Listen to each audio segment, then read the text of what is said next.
The helper, the people pleaser, the perfectionist, the overachiever, the overfunctioner, the good girl. These identities are ones that I have held dear through most of my life, and I would identify as behaving in those ways for the majority of my adult life, as are the high-achieving and purpose-driven women that I coach.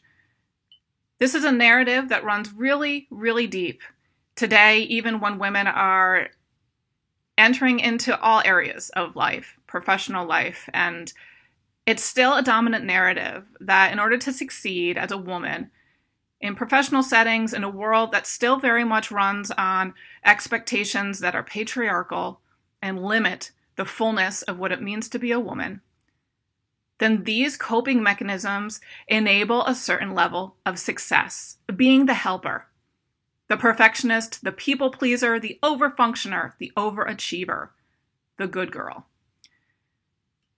When you talk about success, being able to perhaps move your way through a company or to rise up within an institution, to be able to make choices about how you want to be in professional settings and be respected and belong and feel validated, women oftentimes have to take on these attributes because in and of ourselves, entering into those spaces, there is perhaps an unspoken feeling that we do not belong there.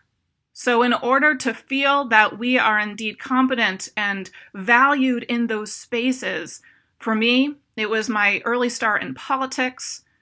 Later, it was in the Protestant religious institutions.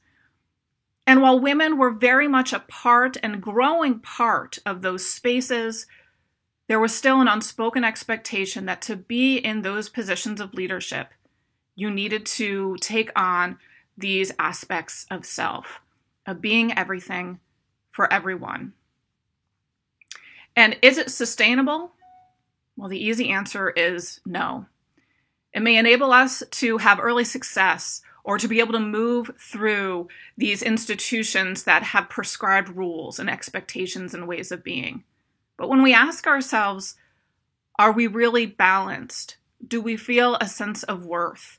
Do we feel that we can have boundaries and say no? Then we really ask ourselves whether these kind of ingredients or this recipe of success is something that's really reflective of who we are.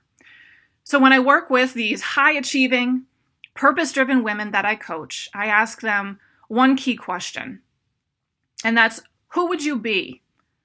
Or who is that person before the world told you to be someone or something else? And oftentimes there is a pause, and then there is this deep sadness of who was that person? Where did she go? And can she be found? Well, the answer is yes, she can be found. And truthfully, she's not that same girl. She's not that child anymore. But the essence of who you are is still there. And by breaking down and deconstructing what I call core limiting narratives, we are able to find out at our truest and most authentic level who we are, what our values are, and how to have behaviors that are aligned with those values. So in unpacking these aspects of self, the helper, the people pleaser, the perfectionist, we'll stop there. We ask ourselves, what was the messaging that caused us to adopt those behaviors? And oftentimes, if we think back to the root of what causes us to act and to diminish our fullness of self in those ways, it's oftentimes coming from a context of scarcity or conflict, where we felt that the only purpose that we had in those spaces was to not make any waves, to be that peacemaker, to be that helper, to somehow not contribute to more conflict than what we were seeing, whether that's in a school setting, a home setting, a religious institution.